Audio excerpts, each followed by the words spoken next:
La medicina del futuro è sempre più a misura di paziente. Se ne è discusso all'Aula Magna dell'Università di Padova in un convegno sulla scienza e l'innovazione a cui ha partecipato anche il ministro dell'Università, Anna Maria Bernini. La terapia genica e i farmaci a RNA sono quindi la svolta del domani. L'RNA è una molecola biologica universale che permette di attivare o spegnere idealmente ogni proteina nella cellula. E quindi noi abbiamo imparato a conoscerla perché fa esprimere un particolare proteina di un virus e facciamo un vaccino, ma oggi le prospettive che abbiamo davanti è di correggere il meccanismo di malattia di idealmente ogni malattia rara o frequente, e quindi è veramente una molecola universale. Ovviamente c'è bisogno di tanta ricerca, c'è bisogno che la ricerca capisca quali sono i bersagli e sviluppi degli RNA efficaci in quel caso particolare. Se riusciremo a farlo, e questo veramente richiede uno sforzo collettivo di ricerca su tanti aspetti diversi, come portare l'RNA in un posto, come modificarlo per renderlo più stabile, quali sono i migliori bersagli.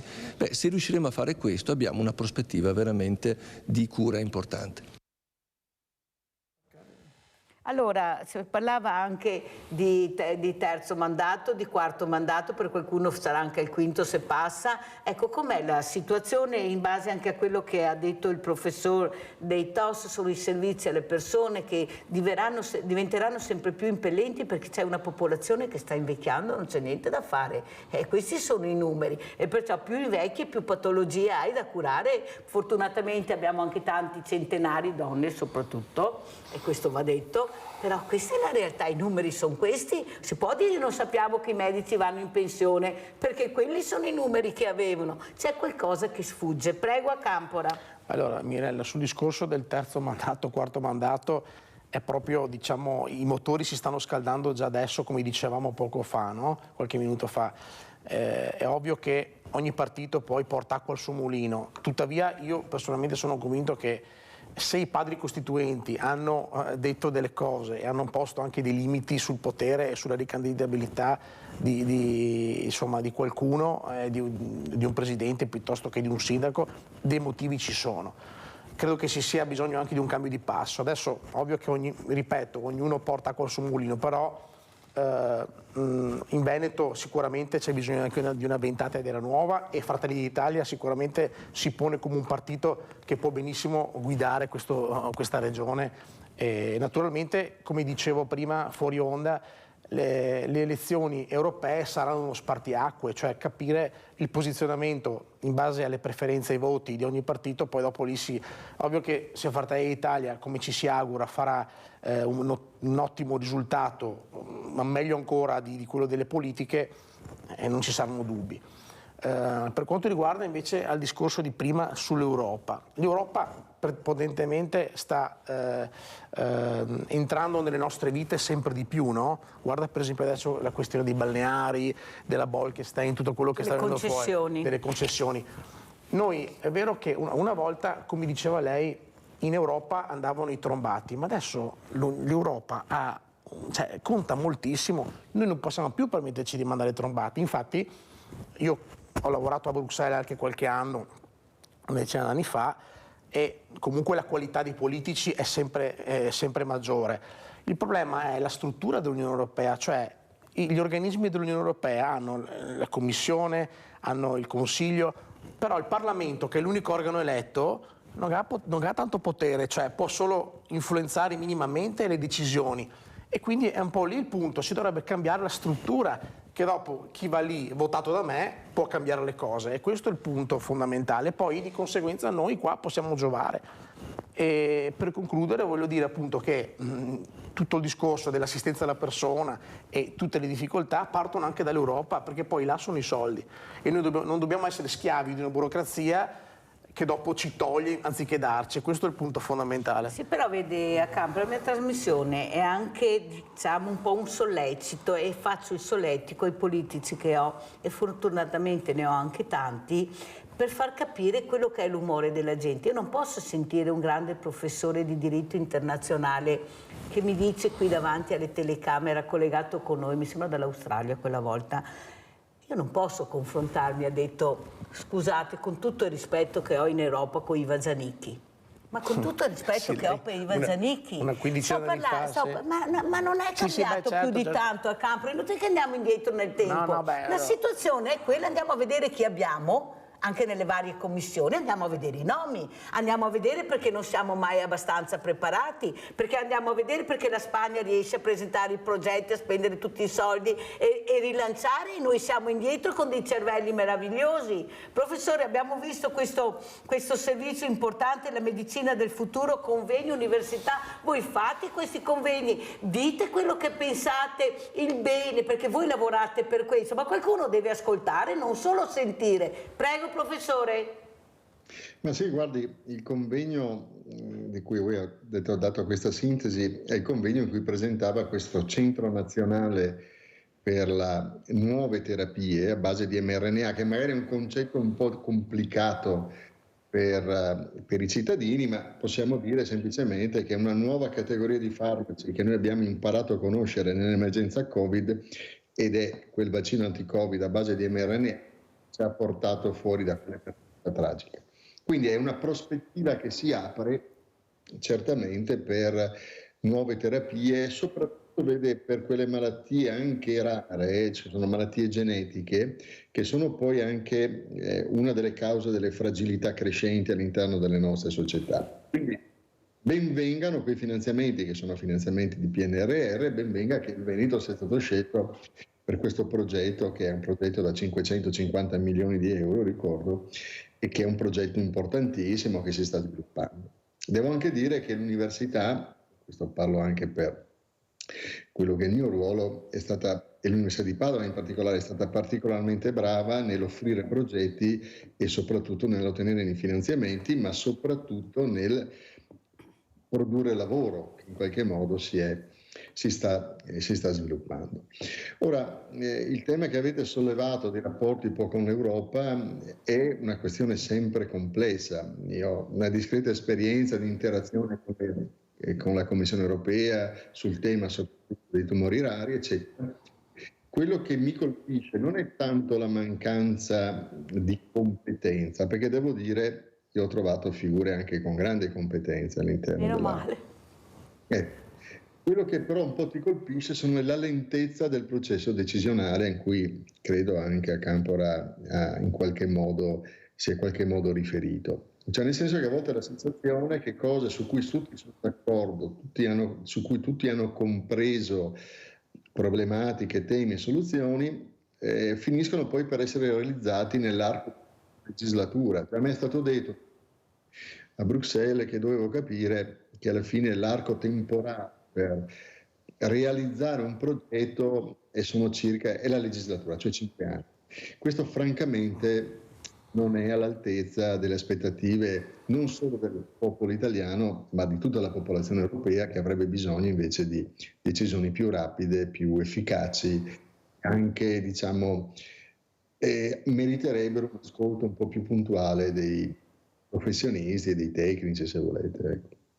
In effetti è la burocrazia. Anche ieri ho avuto un professore emerito, ha detto che per far arrivare dall'estero un ricercatore ci ha impiegato 5 anni, una cosa pazzesca. Anche qua dobbiamo accelerare a Campora, perché abbiamo i cervelli, possiamo anche capire perché, come mai i nostri vanno all'estero e noi non riusciamo ad avere queste persone che vengono qui da noi, gli albanesi, i rumeni, gli spagnoli, cioè noi mandiamo e qua non arrivano. Come mai a Campora?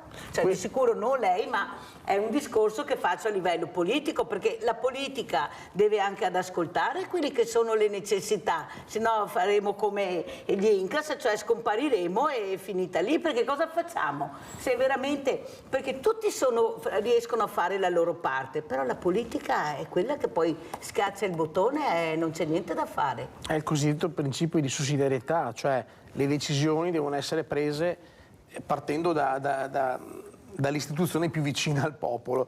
E quindi è ovvio che, come diceva il professore, da Treviso a Bruxelles la strada è lunga, no? Loro hanno molta burocrazia, vogliono imporci degli stili di vita, per esempio adesso penso alla farina agli insetti piuttosto che al vino, alla storia del prosecco, alla storia del cioccolato, adesso delle concessioni. che possono essere più o meno giuste, però comunque hanno una ricaduta sulle nostre vite.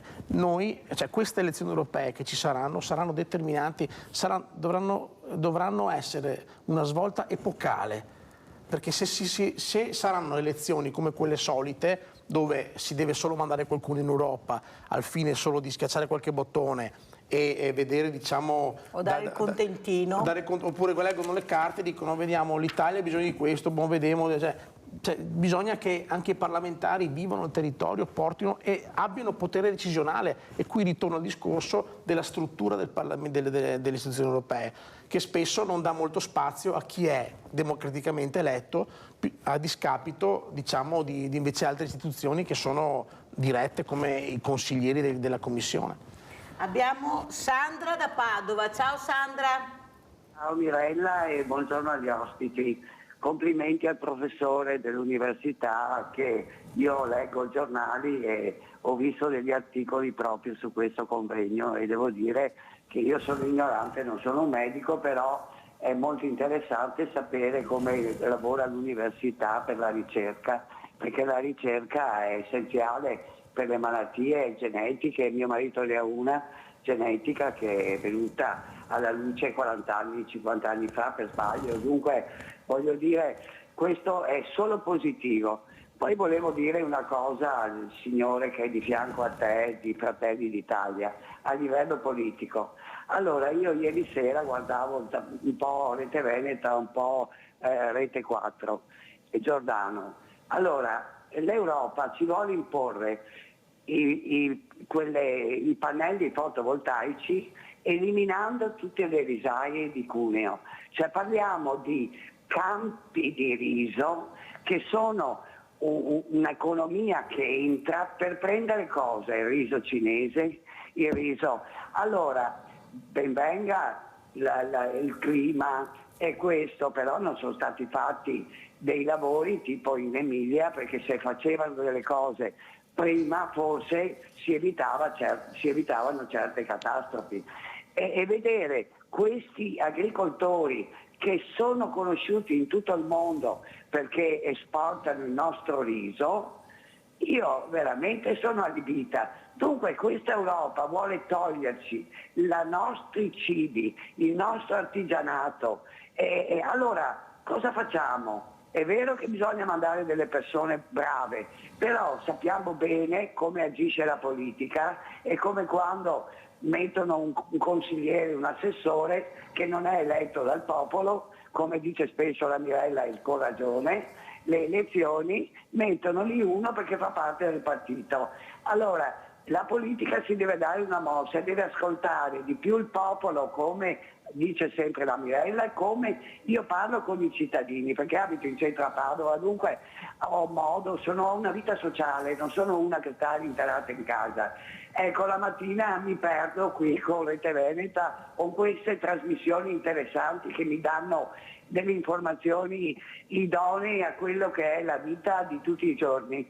Però in Europa ci vogliono togliere tutto, e questo non l'avete ancora capito. Allora noi abbiamo diritto di salvaguardare la nostra terra, perché i nostri nonni hanno lavorato, i contadini, parliamo dei giovani che si avvicinano all'agricoltura. Sì, ma se continuiamo così a eliminare tutte queste robe, cos'è che si avvicinano i giovani?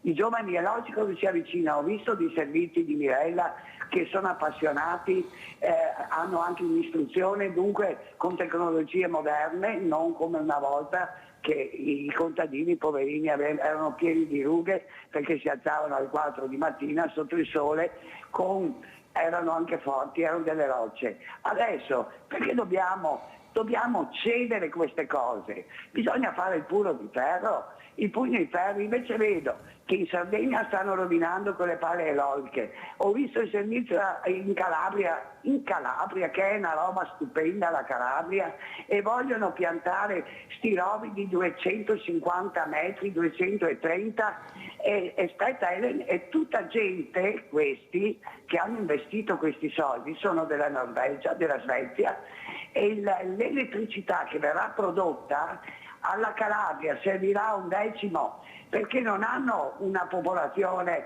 enorme. Dunque tutta quell'elettricità sarà venduta sempre da queste multinazionali.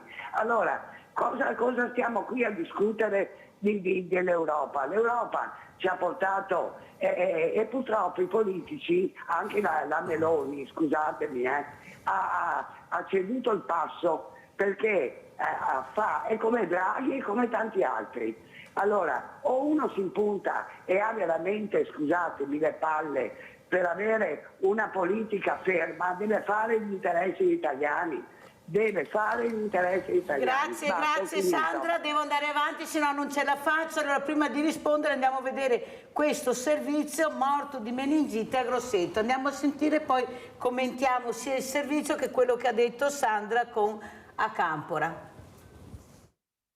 Era partito lo scorso 28 dicembre dalla stazione di Montebelluna per trascorrere il Capodanno con la fidanzata in Toscana follonica Carlo Sivan De Altin, 27enne bassanese di origine ma residente da qualche tempo nella città trevigiana. Un periodo di festa che si è trasformato in dramma. Già il giorno dopo, il 29, il giovane ha iniziato ad accusare pesanti sintomi, febbre alta circa 40 gradi e macchie rossastre e violacee sulla pelle che ben presto da un primo referto si sono rivelate essere delle microemorragie dei vasi sanguigni. Da Massa Marittima De Altin è stato portato all'ospedale centrale di Grosseto, dove le sue condizioni sono precipitate, tanto da trasferirlo nel reparto di terapia intensiva. Qui è spirato il primo giorno dell'anno. Il decesso, in base agli esami di laboratorio, sarebbe da attribuire a una sepsi fulminante da meningococco, ancora in attesa di tipizzazione. Praticamente quindi devono ancora fare tipizzazione del meningococco. Comunque sono stati ovviamente informati subito i contatti stretti, è stata fatta quindi un'indagine epidemiologica sia a Grosseto che qua da noi. La profilassi al momento coinvolge da un lato i familiari a Montebelluna con cui viveva, ovvero la madre e il compagno, dall'altro 3 amici residenti nel Bassanese, dove Carlos aveva mantenuto i rapporti più stretti dopo aver vissuto nella zona di Rosà. Rassicurazioni precise arrivano anche dal sindaco Bordin. Stiamo monitorando la situazione di concerto con l'ULSS, in particolar modo con l'ufficio igiene. Il ragazzo ha avuto dei contatti stretti con poche persone, prevalentemente i familiari, i quali sono già stati sottoposti nei giorni scorsi a profilassi. La profilassi quindi è in corso, ma la cerchia dei contatti di fatto è chiusa. Resta il cordoglio per una morte improvvisa. Io mando il mio abbraccio virtuale e l'abbraccio di tutta la comunità montebellunese ai familiari di questo ragazzo, perché questa è una tragedia ovviamente indescrivibile, quindi questo è il minimo che io possa fare. Abbiamo in linea Angelina da Treviso. Vai Angelina. Sì, Mirella, mi congratulo con te. Ci siamo cresciuti in vecchia data quando eri in via Savichele. Ah, mamma mia. La signora che ha parlato adesso da Padova è grandissima. Scusa Mirella che stavo parlando. Siamo conosciuti con tanti anni fa. Sì, ho capito. Vai avanti perché sono in ritardo. Vai. Comunque la signora che ha telefonato prima da Padova ha perfettamente ragione, che qua se non ci svegliamo sta Europa con lanciafiamme. Mirella, buona giornata. Grazie Angelina cara, grazie, devo correre perché sennò non ce la faccio. Allora, professor Dei Tossi, abbiamo passato una pandemia che veramente avevate, specialmente voi, le spalle al muro, non si conosceva niente, non avevamo niente, passi da gigante, questi vaccini sono arrivati, hanno salvato veramente le popolazioni. Cos'è che vi preoccupa di più, professore, in questo momento? Questi virus, queste varianti, cosa c'è che vi preoccupa di più, professore? Ma guardi, adesso la situazione pandemica, che definirei più endemica ormai a questo punto, è abbastanza sotto controllo. Quello che è un pochino deludente, ma qui forse le autorità, diciamo, sanitarie sono state un po' deboli, è la scarsa adesione dei cittadini ai piani vaccinali, sia per il vaccino antinfluenzale che anche soprattutto nei soggetti fragili o comunque nei soggetti sopra i 60 anni nella vaccinazione anti-Covid. Ora, tenuto conto che siamo in una situazione epidemiologica completamente diversa, cioè il virus del Covid è evoluto in modo tale da renderlo, insomma, tutto sommato un virus che raramente provoca quadri clinici impegnativi o letali. Sta di fatto però che la condizione di malattia, e penso soprattutto alla sindrome influenzale che all'influenza insomma comune che sta dicendo colpendo qualche milione di persone in questo paese, e non è mai a costo zero, soprattutto nella popolazione fragile. Quindi ecco, la preoccupazione più grande è quella di persuadere le persone a non mollare, diciamo, soglia di attenzione e considerare la pratica vaccinale annuale come un qualcosa di estremamente utile, perché alla fine poi non solo c'è la vita dei soggetti fragili, quindi pazienti anziani con patologie complesse, multiple, ma in definitiva costituisce anche un elemento di salute economica, perché le giornate di lavoro perse banalmente solamente perché non ci dedichiamo quel 30 secondi per vaccinarsi sono un elemento con il quale poi dobbiamo fare i conti. Ha fatto bene a spiegarlo. Abbiamo Nicola da Verona. Vai Nicola. Sì, salve, buongiorno. Buongiorno. Ai suoi ospiti. Niente, allora, concordo pienamente con le due signore che hanno chiamato, l'Europa ci sta distruggendo in tutti i settori, adesso il prossimo sarà il turismo per conto mio, perché fra un po' succederà anche quello, che distruggeranno anche quello, perché l'unica ricchezza che non possono portare via, l'Arena di Verona, il Colosseo, gli Uffizi, tutto questo, Venezia non lo possono esportare, sicuramente troveranno il modo per distruggere il sistema, sicuramente questo avverrà, non so fra quanto, ma sicuramente avverrà. Volevo riallacciarmi al discorso adesso che parlava del Covid del dottore. Io personalmente ho fatto un'influenza prima di Natale, ho fatto il tampone, ero negativo, però io già da 10 giorni che ho dolori articolari, poco fiato, non so, può essere un Covid ritardato, se è caso di farmi un altro tampone, perché veramente sono preoccupato, ho 55 anni, non sono anziano, però comincio anche la mia età, qualche acciacco c'è, però dolori di schiena, articolazioni che mi fanno male da gambe, braccia, tutto quanto, testa pesante, però come detto avevo fatto il tampone, non ero negativo, dopo non l'ho più rifatto, però sento questa stanchezza. Grazie, se mi può dare un aiuto, grazie e complimenti per la trasmissione. Grazie Nicola, prego professore. Ma guardi, è vero che il tampone Covid in fase iniziale può essere negativo e poi positivizzarsi. È passato del tempo, quindi lei così ha una sintomatologia, non è detto che un eventuale tampone in questo momento risulti comunque positivo. Tenga conto che comunque il virus influenzale genera normalmente questo quadro sintomatologico, quindi dolori muscolari, dolori articolari, possono essere tranquillamente correlati alle postumi di una infezione dal virus comune dell'influenza, senza necessariamente evocare il Covid. Si tratta di avere un po' di pazienza, poi naturalmente se il quadro non dovesse essere completamente nelle prossime settimane, 10 giorni, poi consultare nuovamente un medico.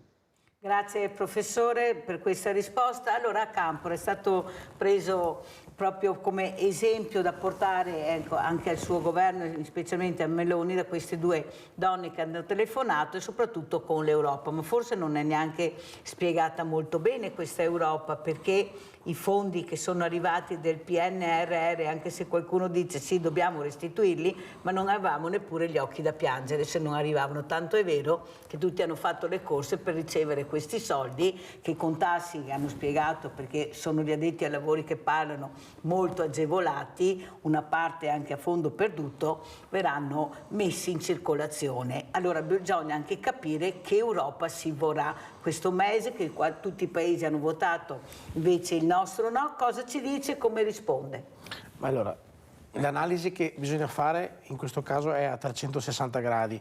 Comprendo benissimo il malumore delle signore che hanno chiamato da casa e in parte lo condivido, tuttavia c'è da capire che l'Europa comunque è una risorsa, ok? Perché è inimmaginabile che al giorno d'oggi noi ci potessimo isolare come ai tempi del fascismo in un nazionalismo chiuso e gretto, ok? Ora tutto è globalizzato, tutto è condiviso, quindi assolutamente su 100 aspetti dove noi siamo sottoposti all'Europa, sicuramente mi sento di dire che l'80% è a nostro favore. Parlo dei fondi del PNRR, che sono come ossigeno per la nostra economia, parlo sotto altri tanti aspetti. Certo che ovviamente ogni cosa ha il lato oscuro della medaglia, però non mi sento di dire che il nostro governo, in carica da 14 mesi, poco più, non abbia mai alzato la testa, perché per esempio sul discorso dei balneari, notizia proprio di oggi, di queste ore, noi abbiamo prorogato la direttiva europea, tanto che Mattarella si è arrabbiato e ha mandato una lettera al governo dicendo occhio. Quindi questo sul discorso per esempio delle farine degli insetti, che anche lì è una cosa obbrobriosa a mio parere, noi comunque abbiamo tamponato la problematica imponendo nella direttiva il fatto che devono essere ben esposte con un'etichetta in reparti separati per una tutela del consumatore. Quindi questa cosa, per esempio anche un'altra di pochi mesi fa, non so se si ricorda Mirella, sulle auto elettriche, che volevano imporci che entro il 2034 tutte le auto fossero elettriche. Anche lì abbiamo vinto quella battaglia, quindi non siamo supini, diciamo, all'Unione Europea, alziamo la testa, ovvio che è un ente che ci serve e quindi noi siamo a tutto campo all'interno dell'Unione Europea, dobbiamo un po' dare un colpo al cerchio, un colpo alla botte. Sarà la politica a fare questo, è per questo che ripeto e concludo, le prossime elezioni europee hanno un'importanza fondamentale, non dobbiamo più guardare come le europee, come il paradiso dei trombati. O mi non vo' votare perché non mi interessa. Assolutamente, le europee, io mi ricordo sì da ragazzo, sono sempre state un'elezione un po' così, Adesso veramente ci giochiamo il futuro. Sono forse più importanti gli europei, che lancio una provocazione, che le regionali forse, perché lì veramente si decide di più. E quindi, però, ovvio che la signora Maria capisce, guarda le cose concrete, no? E anche delle notizie che le vengono passate, però non è tutto così, ecco, c'è anche del buono, questo volevo dire. In effetti è quello che io dico sempre, che bisogna spiegare, perché la gente a casa non lo sa, specialmente quella popolazione diversamente giovane che segue, che guarda la televisione, che ha bisogno di capire. E allora voi dovete venire più spesso nelle trasmissioni e capire e far capire quello che state facendo, perché noi abbiamo visto la Premier Meloni che è andata in Europa come è stata accolta, come era preparata, e questo va detto perché lo dicono anche veramente la politica di sicuro non di destra, che questa persona è molto preparata. Dopo viene in casa qualcuno che mangia il guadagno, sfortunatamente, però è quello che lei sta tentando di fare e di far capire. Però la mia domanda è anche questa, forse sarebbe utile, e lo dico anche ai sindaci, ad esempio nell'unione, nella fusione dei comuni, che se viene spiegato bene ai cittadini, il cittadino sa quello che deve votare, se deve votare sì o se deve votare no. E questo dovrebbe valere anche per l'Europa, avere questi politici che sono anche là, averli più spesso in trasmissione, capire cosa fanno, perché poi le firme le mettono, è inutile che diamo la colpa all'Europa, no, ci sono anche le nostre firme, certo. A Campora su quello che decide l'Europa, non è che noi non firmiamo. Allora capire come si muovono e cosa fanno e perché non abbiamo una squadra preparata in base ai progetti che riusciamo anche a fare ma che non vengono poi portati a termine, per questo vuol dire il bene del popolo italiano. Cosa dice a Campora e poi ci salutiamo? Ma insomma sfonda una porta aperta in questo caso, cioè sicuramente io spero dalla prossima elezione anche, dove mi aspetto di vedere una copiosa diciamo una copiosa compagine di Fratelli d'Italia, chiederò appunto questo, mi farò anche diciamo portavoce se avrò l'opportunità di avere contatti anche con i parlamentari che potrebbero anche essere del territorio, perché adesso si sta discutendo un po' di candidature, sicuramente la nostra provincia e il nostro Veneto ne farà di diversi, ecco. Quindi poi dopo sarà lei a doverli invitare, però penso che comunque anche una metodologia in questo senso, cioè portarli qui e fargli spiegare un po' meglio, anche in virtù insomma di questa nuova era, di questa nuova importanza che abbiamo sottolineato delle europee, insomma è una strada da fare. Perché se vengono eletti con la crocetta che mette il popolo italiano. Perciò qualcuno poi quando è eletto si dimentica di questo, allora trova delle scuse per non partecipare, ma sa perché a Campora? Perché hanno paura del contraddittorio, siccome sono in diretta con le persone e non sanno mai, ecco, la domanda che arriverà, quello che vorranno sapere, allora sai, è facile, qualcuno mi dice ma non voglio il contraddittorio, ora sta a casa che dico, mi auguro di no. Tra l'altro le elezioni europee è una delle più difficili perché c'è la preferenza e devi essere eletto in 4 regioni, quindi è estremamente difficile. Paradossalmente finora è stata deputata come un'elezione di secondo livello dove, come diceva lei, vanno i trombati. È importantissima e mi auguro che dopo, quando lei li chiamerà, verranno anche col contraddittorio. Allora, professor Dei Tos, come ci saluta e quel cappello vuole fare specialmente ai fragili che devono ancora vaccinarsi? Allora, vi saluto naturalmente augurando ancora a tutti un 2024 augurabilmente migliore del 2023, il quale ci ha regalato qualche serio problema a livello internazionale soprattutto, e raccomandando a tutti i soggetti così anziani, o diciamo, come diciamo, diversamente giovani, di avere fiducia nella medicina, nella sanità e soprattutto ormai, per quanto riguarda ormai l'anno prossimo, adesso sì, è ancora possibile vaccinarsi, ma insomma ovviamente il picco dell'influenza è già stato raggiunto, di considerare nell'anno 21 una vaccinazione che protegga i loro cari e gli consenta poi di vivere anche le feste natalizie e le feste in generale con più tranquillità e anche con più felicità. Insomma. Quindi, Grazie professor Angelo Paolo Dei Tos, direttore del Dipartimento di Diagnostica Integrata dell'Azienda Ospedaliera Università di Padova. Veramente grazie professore, buon anno. Veramente grazie anche per come ha spiegato le cose, qualcosa capiamo anche questa mattina. Noi andiamo a scuola tutte le mattine, siamo anche molto attenti e bravi. A Campora, come ci saluta e che appello vuole fare? Voglio fare un appello, intanto augurare a tutte le famiglie un 2024 ricco di salute, di soddisfazioni professionali e soddisfazioni anche, diciamo, personali. Mi sento di dire, insomma, in questo contesto anche internazionale, dove con 2 guerre, crisi economiche, insomma, e tante difficoltà, stare uniti, mantenere la calma, mettere al centro la famiglia e cercare anche di dare più fiducia alle istituzioni.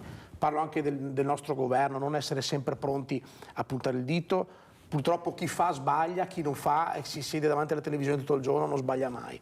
Noi facciamo, quindi più fiducia nelle istituzioni, più serenità e anche più attenzione verso il sociale. Quindi questo mi sento di dire a chi ci sta ascoltando e un po' anche quello che io faccio, cerco di fare nella mia vita quotidiana, nel mio piccolo. Ecco. Quindi questo, grazie comunque dell'ascolto. Grazie veramente anche a Davide A Campora, consigliere comunale a Treviso dei Fratelli d'Italia. Grazie ancora al professore. Pubblicità.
Allora, altri graditissimi ospiti, abbiamo in presenza il professor Giampiero Dalla Zuanna, docente di demografia, Dipartimento di Scienze e Statistiche all'Università di Padova, tanta università dalla Mirella, specialmente di Padova. Abbiamo anche Antonello Panuccio, vice sindaco di Casteldazzano Verona. Buongiorno, buongiorno. Buongiorno a voi. Grazie a lei di essere qua, sindaci e vice sindaci sempre in prima linea, quelli poveretti che hanno tutte questa gobba ormai che diventa enorme del peso che portano, ma risposte poche, servizi alle persone non ci sono. Allora, professor Dalla Zuanna, io partirei proprio con lei, docente di demografia. Cosa ci dice la demografia in questo momento? Intanto buongiorno a tutti, naturalmente, e buon anno anche. Allora, cosa dice la demografia in questo momento? Beh, come anche potrà confermare anche il vice sindaco, dice che abbiamo e avremo ancora di più nei prossimi anni una diminuzione delle persone in età lavorativa e un aumento delle persone in età anziana, diciamo sopra i 65 anni. E questo avverrà perché fortunatamente la vita si è allungata rispetto a un po' di anni fa, ma specialmente perché i figli del baby boom, nati negli anni 60, si trovano adesso ad entrare nell'età vicina alla pensione, eccetera. Quindi questo è una novità, nel senso che non era mai accaduto nel Veneto né in tutta Italia, questa diminuzione di persone in età lavorativa, e questo sarà un problema nel futuro.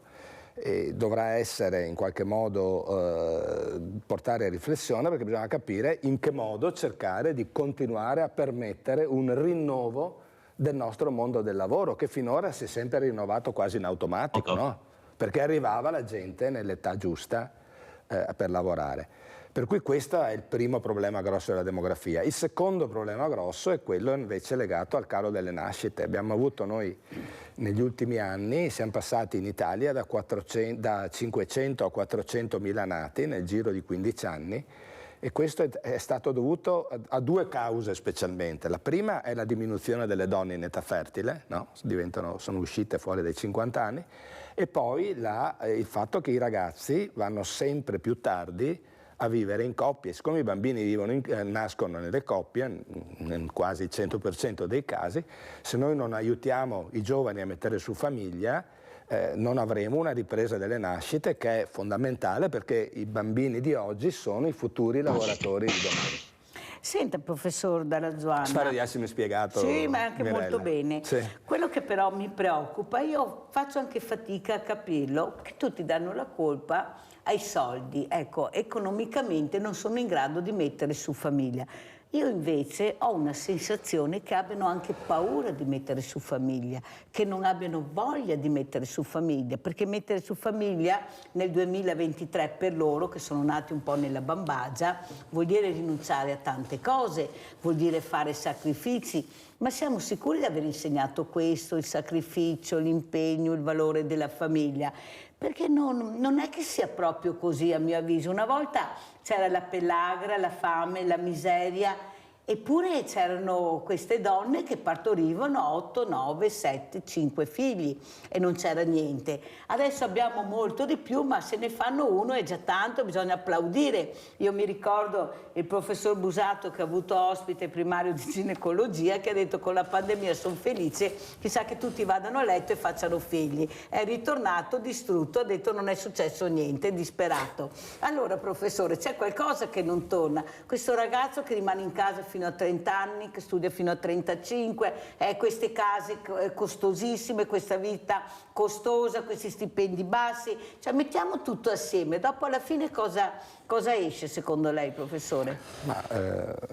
Esce che quello che possiamo fare noi, intanto non è paragonabile la società di oggi a quella che citava lei di 50 anni fa, di 100 anni fa ormai, del Veneto, della pellagra, eccetera. Perché allora i figli erano una ricchezza per i genitori, più figli avevi, più ti garantivi una vecchiaia il meglio possibile sicura. Adesso invece il figlio è sostanzialmente un costo, è un costo che una persona sostiene se ritiene che questo costo per lui sia maggiore dei sacrifici che fa per averli. E quindi da un punto di vista economico i figli non hanno senso insomma da questo punto di vista, però una persona ha i figli perché pensa che i vantaggi e la gioia di avere i figli sia importante. Quello che possiamo fare noi è guardare quello che accade negli altri paesi. Paesi come la Germania, la Francia, ma anche la Svezia e l'Inghilterra hanno più figli rispetto all'Italia perché la gente esce di casa prima, perché la gente è più sorretta anche dallo Stato. Quindi non è vero che la modernità di per sé è contraria all'avere figli, di per sé. Certo, ci sono anche le persone egoiste, ci sono le persone che preferiscono avere il gatto invece del figlio, però c'è anche tanta gente che ha sia il figlio che il gatto, insomma, cioè, nel senso che lì è un problema di, come si dice, anche di gusti personali, eccetera. Però guardando quello che accade in altri paesi si vede che è possibile conciliare i figli con la modernità. Adesso per esempio vediamo che le coppie che hanno più figli sono quelle dove entrambi i coniugi lavorano a tempo pieno, mentre una volta avevano più figli le coppie in cui lei stava a casa e lui andava a lavorare, quindi c'è stato un cambio importante, questo in tutto l'Occidente, compresa l'Italia, compreso il Veneto. Per cui noi dobbiamo garantire il più possibile, ne parlava prima Mirella proprio, cioè garantire alle persone la possibilità di mettere insieme bene due lavori con tutto il resto, con anche la possibilità di avere figli. E quindi c'è una grossa responsabilità dei comuni, grossa responsabilità dello Stato su questo e tutte queste cose qua. È possibile farlo proprio perché paesi come la Germania, che aveva un numero di figli più basso dell'Italia, adesso ci ha superato. Pensi che la Francia 30 anni fa aveva la stessa popolazione dell'Italia, oggi ha 8 milioni di persone in più. E non è tanto il numero in sé che conta, è che la Francia è una popolazione molto più giovane della nostra. Che ha aperto le porte al diverso, quello che noi invece cerchiamo di chiudere. Invece lei ha aperto le porte e perciò la popolazione è aumentata. Sentiamo cosa dice Panuccio, come commenta le parole del professor Dalla Zuanna e del suo osservatorio importante perché è un vice sindaco e perciò sa di cosa c'è bisogno. Prego. Sì, buongiorno a tutti. È proprio così, le faccio l'esempio del mio paese, che noi siamo in provincia di Verona, un paese di 12.500 abitanti. Nel 2008 avevamo 130-140 nati all'anno, adesso arriviamo a malapena a 80, quindi abbiamo avuto anche noi questo inverno demografico pazzesco e anche è cronaca di oggi, insomma, che in Italia siamo a 1,2 figli per famiglia, quando Francia siamo già a 1,8 e questo avrà enormi problemi di sostenibilità in futuro. Ecco, noi investiamo tantissimo come comune sui servizi da dare alle famiglie, perché poi andiamo a finire lì. Spesso anche una barriera alla procreazione è anche data dal fatto di preoccupazioni economiche, dal fatto che non ci sono spesso asili nido. I genitori hanno bisogno dei nonni perché siamo un paese ancora basato sui nonni, l'importanza dei nonni che tengono e accudiscono i figli e ci danno una mano a tenerli nel dopo scuola. E allora il comune, per esempio il nostro, investe circa 30-40 mila euro all'anno per estendere l'orario delle scuole in modo da permettere a due genitori di lavorare tutti e due e di portare a casa 2 stipendi, perché ormai con l'inflazione oltre il 5% e con i costi che ci sono della vita c'è anche la necessità di avere delle entrate economiche che rendano la vita familiare sostenibile. E poi va fatta una politica anche abitativa diversa. Per esempio la Regione Veneto qui da noi ha investito su delle politiche abitative per i giovani di edilizia convenzionata, si chiama, cioè chi è sotto un certo reddito, sotto una certa età, la Regione contribuisce all'acquisto anche della casa. Ecco, questi sono un po' i problemi che noi riscontriamo come comune, ma anche proprio quello di dare dei servizi che aiutano le famiglie a conciliare il lavoro e la famiglia. Questo è un tema centrale. Forse anche questi sindaci, questi amministratori del territorio dovrebbero essere ascoltati di più, perché sono quelli che sanno i bisogni del territorio, che sono prevalentemente i servizi alla persona, e qua si apre un mondo enorme. Ecco, questi soldi del PNRR che hanno anche destinati molto al sociale, al terzo settore specialmente, poi abbiamo visto invece sono stati dirottati su colate di cemento che molti di noi non apprezzano di sicuro. Però professore Bella Giovanna, io quello che mi preoccupa è che abbiamo il profondo sud ma abbiamo anche il profondo nord. Questo nord che fa fatica ad aprirsi, ad accettare il diverso, questo profondo nord e ricco nord-est che non ha fatto formazioni e adesso si accorgono che manca, non so dove erano prima, anche queste associazioni che dovevano veramente impegnarsi molto di più, perché o l'artigiano lavora o fa burocrazia o va a scuola, cioè devono decidere cosa deve fare una persona. Ecco, questo nord che si chiude in se stesso, e questo è un problema anche nei giovani che sono molto chiusi, non si fidano più, basta vedere anche nel mondo del volontariato, facciamo fatica ad arrivare perché non si fidano, non ci conoscono, li troviamo nell'ambiente, negli animali, ma con il resto facciamo fatica a intrigarli, perché a mio avviso, professore, loro vogliono essere protagonisti, il giovane vuole essere protagonista, deve sbagliare, deve cadere, deve rialzarsi e dobbiamo andare a puntare là. Cosa dice? Che ha perfettamente ragione. Io parlavo proprio ieri con un mio amico che ha 2 figli laureati qua da noi, che vivono in Olanda, e lì hanno avuto una carriera, stanno avendo una carriera molto rapida, cioè nel senso che noi facciamo fatica a valorizzare i ragazzi, facciamo molta fatica, invece questo sarebbe fondamentale. A volte anche, scusate, anche devo dire le associazioni di volontariato vedono le persone della mia età che non mollano niente cioè vogliono essere loro a controllare, no? Mentre delle volte bisognerebbe forse lasciare di più che anche i ragazzi di 30-40 anni, chiamiamoli ragazzi, insomma, abbiano la possibilità di mostrare quello che valgono e di quello che sanno fare. Detto questo però, rispetto a quello che diceva lei, è fondamentale una cosa. Gran parte del calo delle nascite che abbiamo avuto è legato, come dicevo prima, al calo della diminuzione delle persone in età per avere figli. E questo per i prossimi 20-30 anni riusciremo a cambiare questa tendenza solo aprendo in modo sensato alle migrazioni. È fondamentale questo, ma aprire alle migrazioni non vuol dire spalancare le porte a caso, cioè vuol dire fare delle politiche mirate. Faccio degli esempi molto semplici. Abbiamo carenza di infermieri, facciamo accordi con paesi da cui gli infermieri possono venire, poi questi mettono su famiglia, hanno figli e si stabilizzano qui, perché anche gli immigrati hanno i figli dopo che si sono stabilizzati naturalmente e dopo che hanno un processo, chiamiamolo così, di integrazione. Anche qua l'esempio da guardare ci sono, in particolare la Germania, che ha accolto centinaia di migliaia di persone, ma li ha accolti bene, cioè facendogli corsi di tedesco, dandogli alcune soluzioni abitative, sparpagliandoli per il territorio. Cioè, dobbiamo avere coraggio di fare questo. Cioè, il Veneto e l'Italia potranno avere un futuro buono, insomma, se riusciranno ad aprirsi in modo serio a queste cose. Ed è possibile farlo proprio perché altri paesi l'hanno fatto, senza naturalmente sottovalutare i problemi. Cioè, non dobbiamo dire che non ci sono problemi. Figuriamoci, cioè, il diverso è sempre diverso, lo percepiamo, no, come un qualcuno di estraneo rispetto alla nostra cultura, eccetera.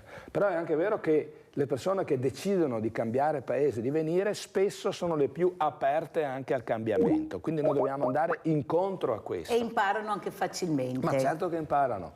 Poi anche qua, cioè, non dobbiamo pensare che sia tutto tic e tac, cioè, l'italiano bisogna insegnarlo, non è che uno lo impara così, cioè, gli accordi con gli altri paesi bisogna farli bene, eccetera. Non bisogna avere paura di questo, perché i nostri paesi, non tanto il Veneto, ma altre zone dell'Italia, hanno vissuto secoli rinnovando la popolazione con la gente che veniva da fuori. Pensate che negli anni 50 sono usciti dal Veneto 600.000 persone, sono emigrate, e di queste metà è andato in Piemonte.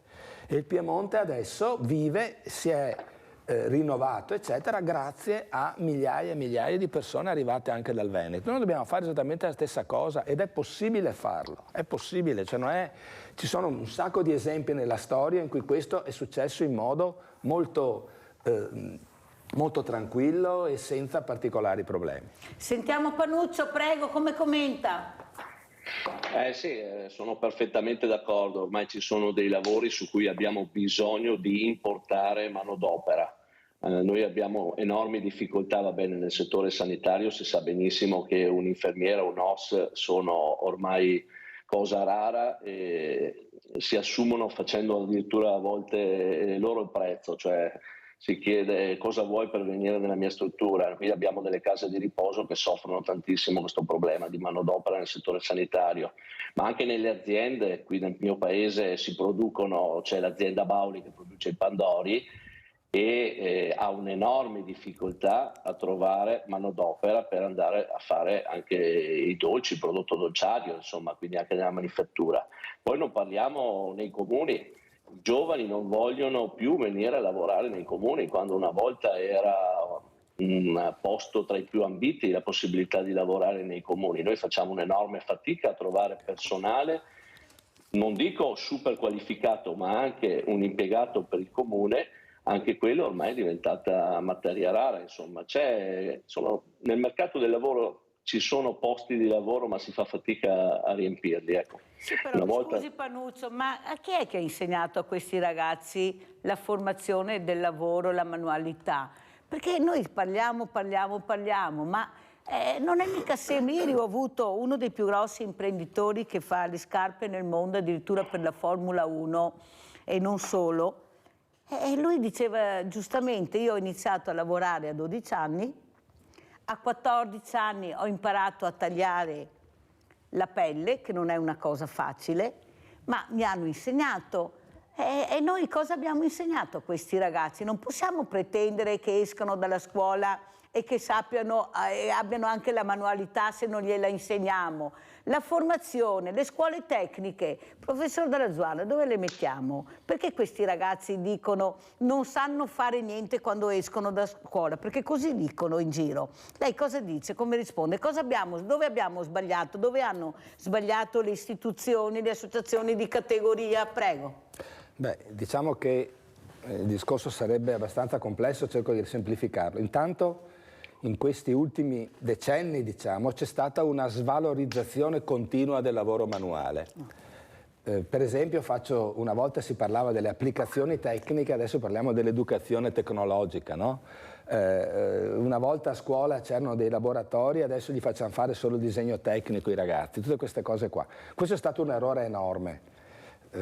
Faccio un esempio personale. Io sono stato 2 mesi in Australia con i miei figli, in università, e loro sono andati a scuola in Australia, no? Durante l'estate, che da loro è l'inverno, e lì avevano almeno 1/3 dell'attività scolastica in scuole statali che era su cose manuali. Ma cose manuali cosa voleva dire? Gli insegnavano a cucinare, gli insegnavano a riparare le cose, gli insegnavano queste cose qui. Cioè, noi abbiamo questa idea di appunto invece che quello che conta, e anche molte famiglie, no, si fanno vanto di dire no, io ho lavorato manualmente, mio figlio invece deve essere impiegato, eccetera.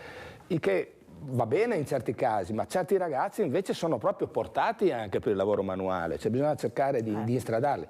Detto questo però bisogna anche dire che da noi purtroppo rispetto ad altri paesi d'Europa e anche del mondo i lavori manuali sono anche pagati poco, sono spesso pagati poco, non tutti ma alcuni hanno e questo è il secondo grosso problema, cioè noi dovremmo riuscire a far sì che le persone che fanno questo tipo di lavori diventino anche lavori, come posso dire, che la gente sia contenta di farli anche dal punto di vista del riscontro economico, insomma, cioè, e qui non parlo solo di lavori manuali come sofisticati come quelli parlava Mirella, tipo tagliare le scarpe o cose del genere, ma anche lavori fra virgolette umili, non so, che so io, certi tipi di lavori sui ristoranti, lavori su altro genere, eccetera.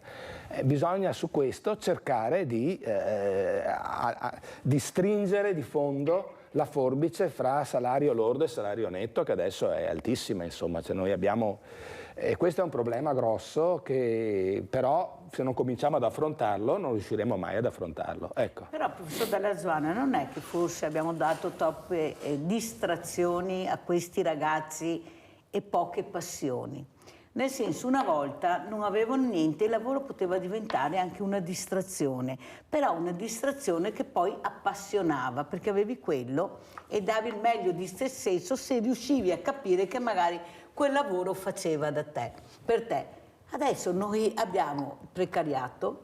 Io ho ragazzi che dicono un colpo faccio una cosa, un colpo ne faccio un'altra, poi ne faccio un'altra ancora, non ho imparato niente, prendo poco. Cioè, forse non riusciamo a capire che veramente non stiamo dando niente a questi ragazzi. Che futuro diamo a questi ragazzi? Quando li facciamo fare degli stage magari sottopagati, non pagati, e poi giustamente loro mi dicono io non ho imparato niente, non so fare niente. Oppure quel ragazzo che si è presentato su questa azienda pensando di riuscire a trovare lavoro come meccanico e gli hanno chiesto ma tu hai il patentino di meccatronico? E cos'è?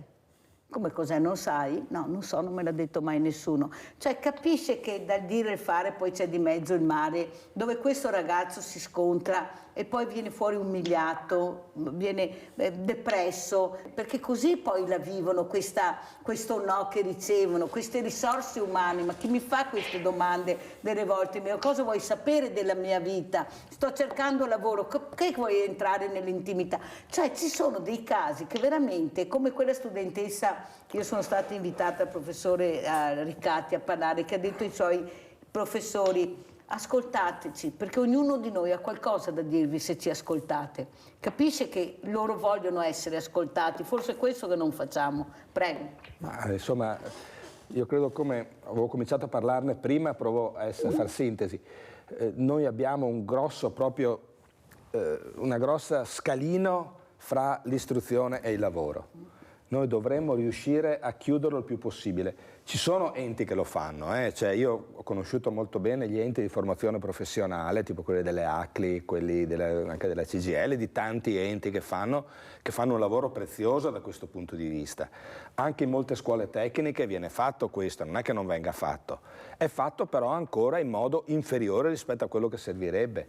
Non dobbiamo dare illusioni ai ragazzi, cioè nella scelta anche del proprio futuro i ragazzi dovrebbero mettere insieme un discorso di futuro ragionevole con il discorso delle loro aspirazioni e dei loro desideri, restando valido quello che dicevo prima con riferimento all'Olanda, no? Cioè, noi abbiamo bisogno anche in questi tipi, nelle professioni diciamo non di alto livello, chiamiamole così, per cui c'è bisogno di studiare 15 anni, eccetera.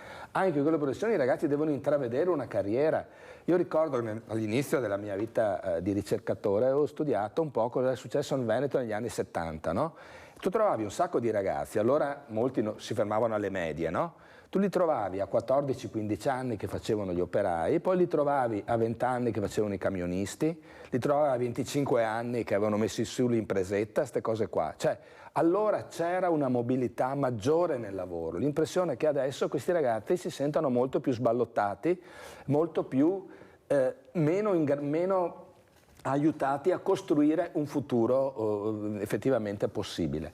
Questo è una cosa che possiamo fare, ci vuole un'alleanza importante anche con le sezioni di categoria su questo, ci vuole un'alleanza importante con la scuola, eccetera. Ripeto, senza svalorizzare il lavoro manuale, aiutando i giovani a capire che ci sono alcune professioni. Mi raccontavano gli artigiani di Treviso che hanno messo in piedi un corso per saldatori, no? Che garantiva poi un'assunzione a 1.700-1.800 euro al mese, quindi una roba da poco, insomma, no? per un giovane così. Ecco, 10 posti si sono presentati in 4, solo in 2 hanno finito il corso, tutti e 2 stranieri, fra l'altro.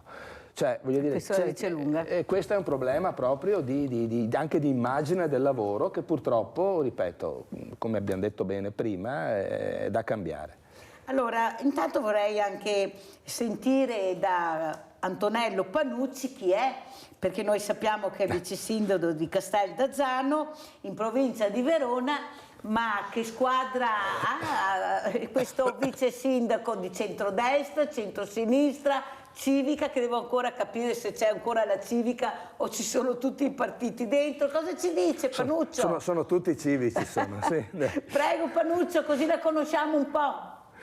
Siamo spesso civici, ma in realtà siccome ognuno ha una sua opinione anche politica, un'idea politica uno ce l'ha, cioè sa cosa vota alle elezioni politiche o quelle sovracomunali. Quindi sì, noi siamo nati come un gruppo di amici, una bella esperienza che a un certo punto abbiamo detto beh dai facciamo, perché anche la politica può essere una forma di volontariato. So che Mirella ci tiene tanto alla valorizzazione del volontariato, se fatta con spirito giusto. Anche la politica locale quando si amministra è una alta forma di volontariato, e noi siamo nati un gruppo di amici, una civica di centrodestra e poi siccome il paese si è tanto ingrandito ha dovuto anche fare delle alleanze con un partito, e noi siamo alleati dal 2018 con la Lega, ma però abbiamo questa caratteristica: prima di essere amministratori siamo anche un gruppo di amici, quindi le litigate si fanno perché è giusto democraticamente che ci siano queste dinamiche, però poi abbiamo anche sempre un rispetto personale, per cui si cerca di andare sempre d'accordo. Ecco, questa è un po' la storia di questo nostro paese alle porte di Verona, che si chiama Casteldazzano,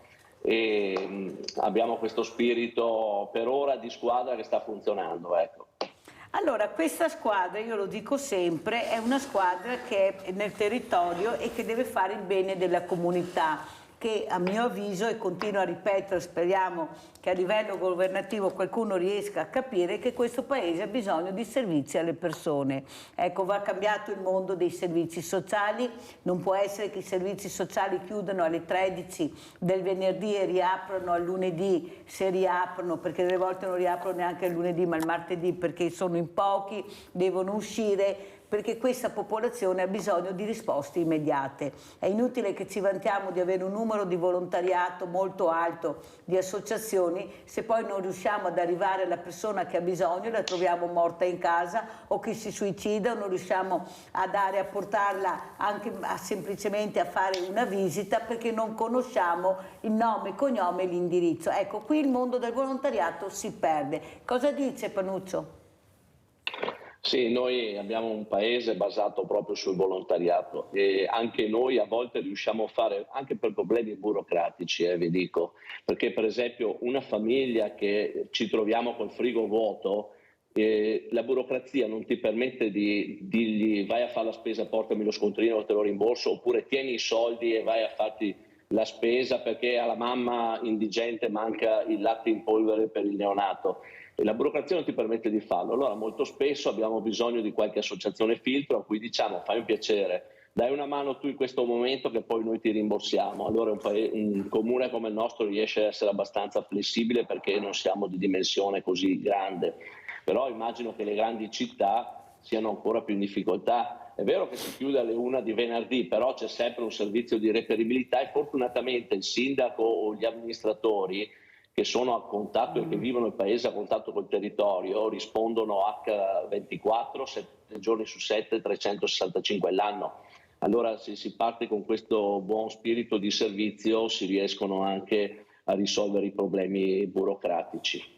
Sentiamo come commenta il professore Dalla Zuanna, ecco, questo mondo del volontariato che ha dei numeri molto importanti, ma tra la privacy, la burocrazia, questo sociale che non riesce a fare rete, ecco, perché se non mi dai il nome e cognome della persona io non riesco a conoscere la persona, ma se non lo sa neppure il comune che c'è questa persona in difficoltà, perché siamo chiusi, siamo profondo nord, ci vergogniamo e vai. Ecco, forse fare anche veramente una statistica di quelle che sono le condizioni di nostri diversamente giovani non sarebbe male. Ma senza dubbio c'è bisogno di avere delle reti molto strette all'interno del territorio, sia nei piccoli comuni sia nelle città. Fortunatamente in Veneto anche le città hanno dimensione umana, insomma non abbiamo le città da milioni di abitanti, eccetera. Però è fondamentale che ci siano delle reti. Il comune può fare molto per cercare di fare coordinamento, per evitare che ci siano 4 associazioni che fanno la stessa roba e magari non ne fanno un'altra di cui sarebbe bisogno. Quindi ecco, sempre partendo, io qui cito sempre l'articolo 2 della Costituzione, che è fondamentale perché dice che la Repubblica è fatta delle formazioni sociali che la compongono. Cioè, quando l'hanno scritto questo articolo, ancora ormai 70 anni fa, eccetera, l'idea era che non era lo Stato che comandava, no? Ma che lo Stato coordina quello che i cittadini mettono insieme. Questa è un po' come idea che infatti andava contro l'idea del fascismo, no? In cui lo Stato controllava tutto, eccetera. E questo è fondamentale nei nostri paesi. Guardate, oggi, fatalità, insomma, ho buttato fuori un articolo sui giornali del nord-est, in particolare sul Mattino di Padova, dove parlo delle scuole paritarie, no? Anche questo è un tema fondamentale, non so Casteldazzano come funziona, eccetera, però ci sono molti comuni anche in provincia di Padova che sono in grave difficoltà perché non riescono più con le scuole paritarie a garantire un servizio che in molti posti è fatto solo da scuole paritarie. Perché non ha più i numeri. Perché non ha più i numeri. Pensate che in tutta la zona del Campo San Pierese, quindi in un'area ampia che ascolta questa emittente anche, ci sono su 33 scuole materne, 30 sono paritarie. Se quelle chiudono, cosa fanno i genitori? Ecco, quindi questo è fondamentale, che ci sia un aiuto da parte dei comuni, che però non basta, perché adesso nelle scuole paritarie chi manda un bambino in una scuola per l'infanzia paritaria spende mediamente 1.200 euro in più all'anno rispetto a chi la manda in una scuola statale, 100 euro in più al mese. In una famiglia modesta 100 euro si vedono. E quindi qui sarebbe veramente un intervento importante da fare. Ripeto, i comuni già cercano di dare una mano quando possono, ma hanno, come può confermarmi il vice sindaco, finanze limitate, cioè non possono intervenire in modo radicale per togliere questa differenza, cosa che si è fatto invece in Trentino e in provincia di Bolzano, dove i costi sono uguali nelle scuole statali e quelle paritarie. Cioè, per cui veramente c'è una società in cui il volontariato può aiutare moltissimo, ma dove tante cose vanno veramente modificate con una logica di riforma radicale. Cioè noi abbiamo ancora una società organizzata pensando a come erano le cose 50 anni fa, quando c'erano le suore che tenevano aperti gli asili, quando c'erano le famiglie con le mamme a casa, queste cose qui. Adesso il mondo è cambiato, ma la società fa fatica a cambiare. Quindi è molto importante quello che diceva il vice sindaco prima, per esempio, nell'aiuto alle famiglie nel post scuola, no? Cioè nelle 2 ore successive a quando finisce la scuola, per aiutare i bambini a fare i compiti, aiutare i genitori a poter lavorare. Sono cose magari che non si vedono in modo tanto forte, però sono importantissime. Sì. Sentiamo Panuccio, prego Panuccio. Sì, vi do un dato, la scuola paritaria costa esattamente allo Stato la metà di quella pubblica, cioè un bambino alla scuola pubblica supera i 6.000 euro di costo, è brutto parlare di costi con l'istruzione e i servizi all'infanzia, ma è così, è proprio così, è proprio così. 6.000 euro costa circa, più di 6.000 euro un bambino alla scuola pubblica dell'infanzia, 3.000 scarsi a quella paritaria. Ma anche lì torniamo sul volontariato, perché il presidente del comitato di gestione di una scuola paritaria è sempre un volontario che non prende nessun compenso e lo fa anche lì per volontariato.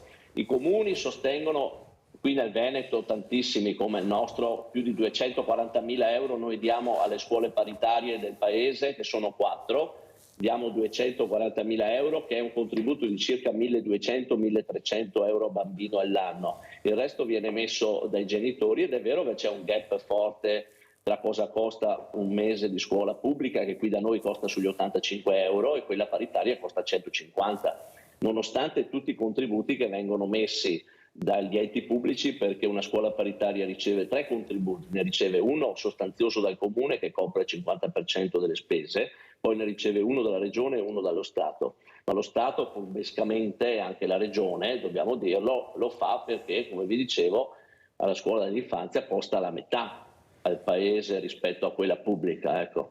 E sono servizi fondamentali. Però Panuccio, noi ci quello che mi preoccupa, io ho Banco Solidale, anche ieri abbiamo tenuto aperto, ringrazio i volontari, abbiamo visto anche la Befana che ha portato tanti doni, che quando ho sentito che questi banchi alimentari stanno aumentando di numero, vuol dire che c'è una povertà che sta crescendo, e questo mi preoccupa molto.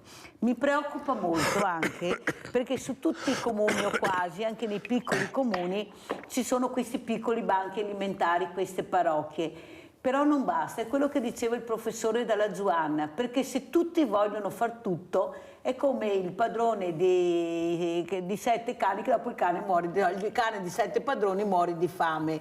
Perché voi capite, è meglio dirla in dialetto. È meglio dirla in dialetto, che è meglio. Sì. Ma perché? Perché voglio far capire che è inutile che continuiamo a dire il comune mi dà e questo mi dà, perché non ce la farete mai, perché questa famiglia ha bisogno di mangiare 7 giorni alla settimana, perché così viene distribuito, ha bisogno di mandare i figli a scuola, ha bisogno di vestirli, i ragazzi hanno bisogno di fare sport e tutto costa. Mi volete spiegare come fate se non riusciamo a capire invece che c'è qualcuno che sta cercando di far diventare una multinazionale anche il mondo del volontariato? Perché questo sta succedendo, perché siccome ci sono i furbi allora colpisco il mondo del volontariato con una burocrazia anche costosissima che sta eliminando il volontariato vero, puro, quello di prima linea. Professore, ma cosa hanno capito questi politici?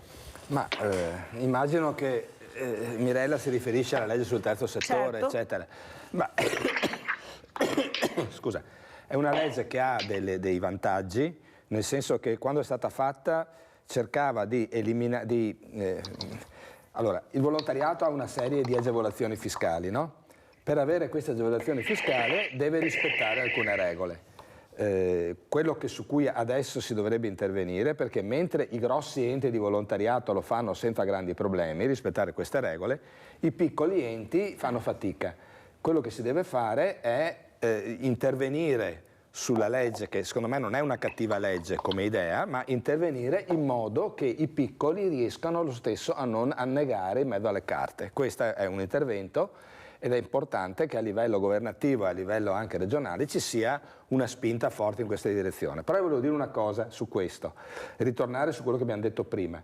Il volontariato funziona bene a livello locale se c'è un forte coordinamento dell'ente pubblico. Se non c'è questo si rischia di fare come i gatti dentro il sacco, no? Cioè che si agitano ma alla fine si sgranfa fra di loro, insomma. Invece quello che è fondamentale è che ci sia un coordinamento che non è il comune che fa lui, ma il comune che mette insieme i vari enti e cerca di fare un po' di aiuti, fare un po' di cose, e riesce un attimo a far sì che nel territorio ci sia questa attenzione alle singole persone.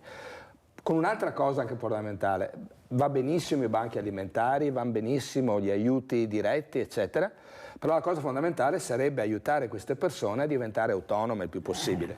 E anche questo è una cosa che va al di là spesso delle possibilità del volontariato. Qui c'è bisogno proprio di un intervento serio degli enti pubblici, insomma, oppure di grosse associazioni che possono cercare di aiutare le persone a riqualificarle per il lavoro o cose di questo tipo. Ecco, quindi il volontariato sì, ma all'interno di un meccanismo più ampio. Che sarebbe fare rete con i servizi sociali, che invece non si fa. Allora, Panuccio, cosa dice, come commenta? Ecco, perché come diceva prima, giustamente in diretta via meglio, e cade 7 paroni, muore de fame. Adesso mi veniva proprio perfetta e questo sta succedendo. Ma quello che io non riesco a capire è perché non si fa squadra, perché se non fai parte del cerchio magico non vieni invitata ai tavoli che ci sono, anche sto parlando di associazioni di volontariato.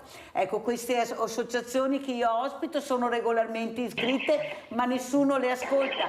Ecco, anche qua il comune dovrebbe intervenire, ecco, l'amministrazione comunale, diciamo fare la regionale, per far capire che esiste un volontario insieme, di unirci, di parlarci e soprattutto di arrivare ad aiutare chi è in difficoltà, perché se non c'è questo anello è come non ci fossimo, e chi penalizziamo la fragilità. Prego Panuccio.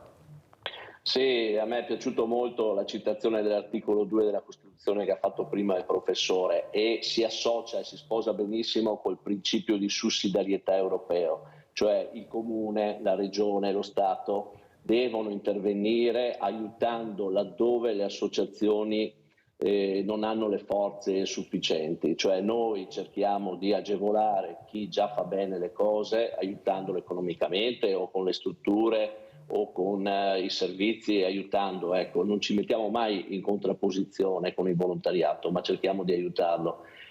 Ed è fondamentale far rete, perché una mano aiuta l'altra, diciamo qua a Verona, cioè noi ci aiutiamo e siamo tutti sulla stessa barca e non dobbiamo mai dimenticarlo.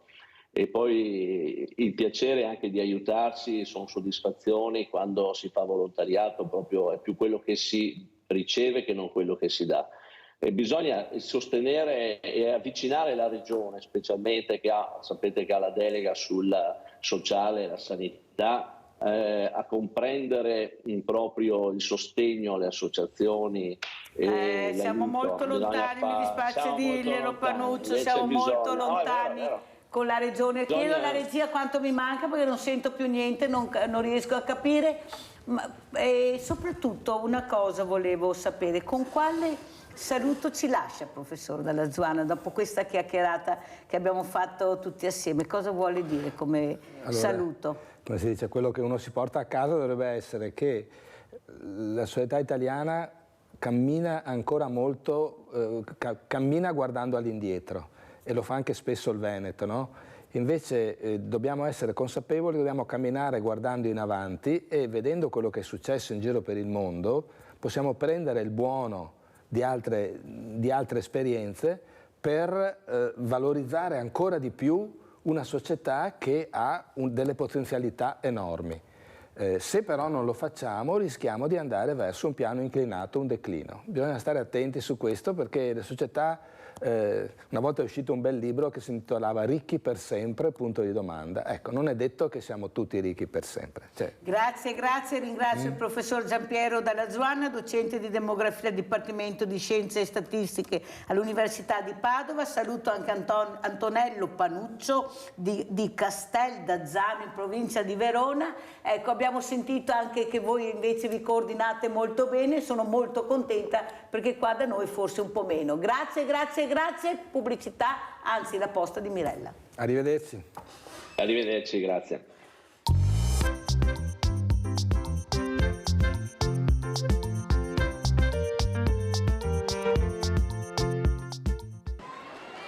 Eccoli qua.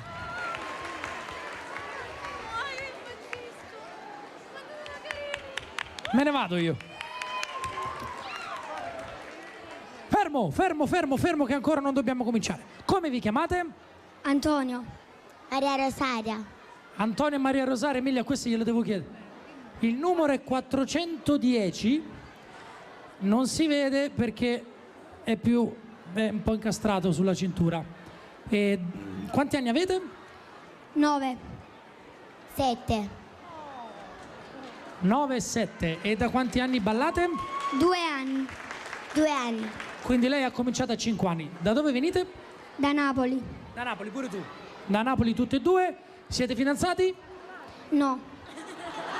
Ci ha pensato però. Che ballo ci fate? Cia cia cia. Cia cia cia. Ok.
Scusate,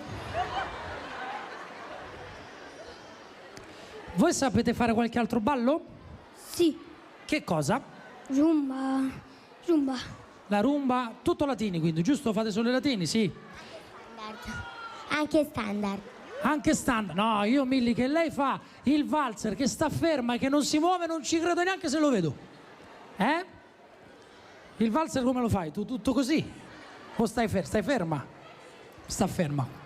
Grazie ragazzi, arrivederci, buona fortuna, ciao.